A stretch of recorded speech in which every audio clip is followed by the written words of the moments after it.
امیر المومنین مولائے کائنات حضرت سیدنا علی المرتضیٰ کرم اللہ تعالی وجہہ الکریم، آپ ایک مرتبہ ایک قبرستان کے اندر تشریف لے گئے تو آپ کی نظر اس قبرستان میں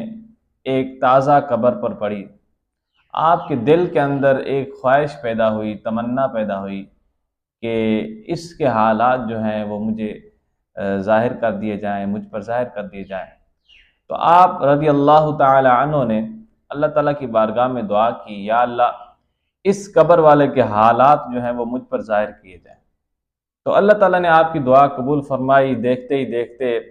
آپ اور اس قبر والے کے درمیان جتنے پردے حائل تھے اللہ تعالیٰ نے سارے ہٹا دیے۔ تو آپ کیا دیکھتے ہیں کہ وہ قبر والا قبر کے اندر عذاب کے اندر مبتلا ہے، آگ کے اندر جل رہا ہے،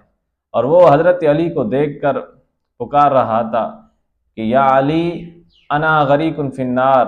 وانا حریق فی النار، علی میں قبر کے اندر آگ میں جل رہا ہوں، آگ کے اندر ڈوبا ہوا ہوں۔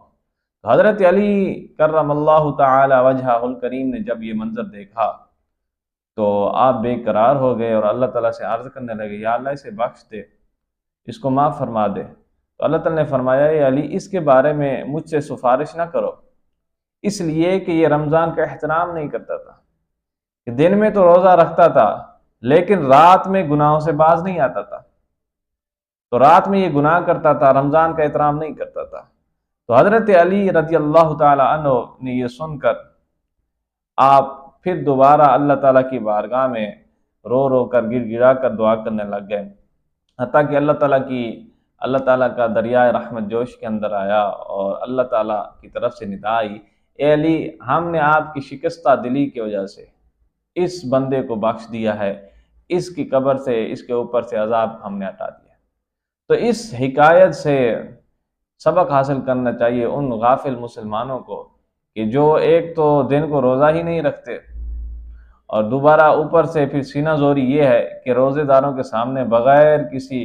خوف کے وہ کھاتے پیتے رہتے ہیں۔ تو ایسے مسلمانوں کو عبرت حاصل کرنا چاہیے۔